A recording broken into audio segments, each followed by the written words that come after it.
Hello, hey, how we doing? Uh, Monday morning, beautiful. I just got done with just about 10 miles. There's these power line trails behind Boston Spa's track, and the stream is finally low enough that I was able to cross it without getting wet, um, tiptoe on the rocks, and found another couple miles of just two tire tracks, dirt, and aside the railroad. So that was cool. Wanted to talk to you guys about break and what should break look like, and that is a going to be a very individual thing, and it's based on a few factors. If you were somebody that during the 14-week spring season was able to go all the way through without any setbacks, so you might have had a day or two that you were sore and maybe you cross-trained, but a setback I think should be defined by, probably um, at least 5 days off or a full week of training missed, then at this point, I don't know that you necessarily need a 2 week break leading into outliers. But I think that this 2 weeks should look different than um, what our normal training weeks should look like. So, um, if you're that person that had a setback, what you need to do is contact me today, and we will work up a plan based on um, your specific situation. If you are somebody that made it 14 weeks, healthy, trained, checked off most of your boxes, then I think you're in a position where this week should be completely off. And I like to call it being lazy and getting fat. Okay, so um, enjoy yourself, enjoy the downtime. Try to keep your mind on things other than running, and no structured exercise. Getting out and playing some sports is fine, but try to stay away from running. You want to go jog with mom or go for a walk with the puppy. Those things are fine, but what we're trying to do. The goal of the break is to recuperate and restore your body physically, which is can be broken down into structurally, right?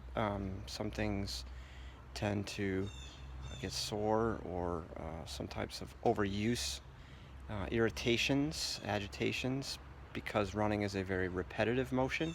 But also hormonally, there's a lot that uh, goes on at the biochemical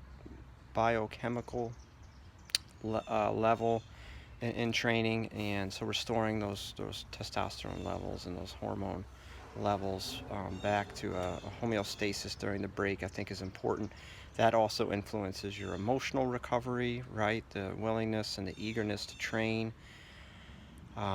towards the end of a season can lessen, and then also just the mental um, restoration.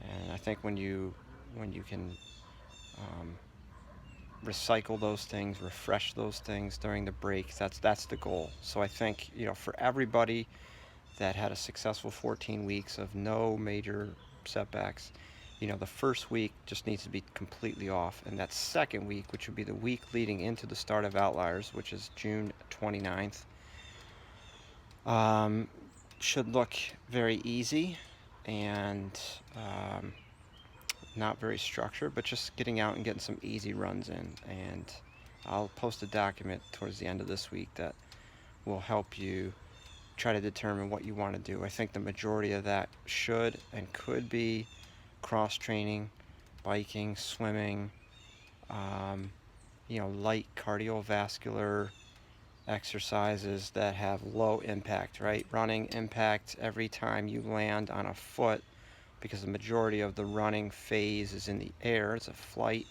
When you land on each foot, that uh, shock, the body is absorbing 3 times your body weight. So, that's the benefit of cross training. We can get a really good aerobic stimulus in without much impact on the body.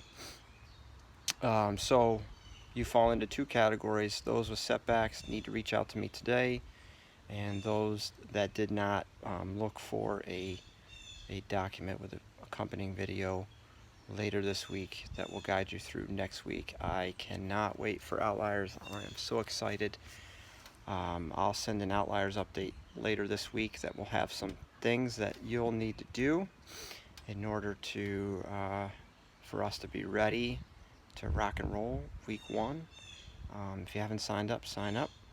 And if you think you have friends that would benefit from the program, I think this is a great opportunity to up our numbers for Legacy and our group year round. And I think there's some kids that probably that aren't doing anything that could benefit from the structure of a program, but also just would be a great addition to our group. So I think that's it for today, but I hope you guys have a wonderful day and a wonderful week, and can't wait to get back together. Be well.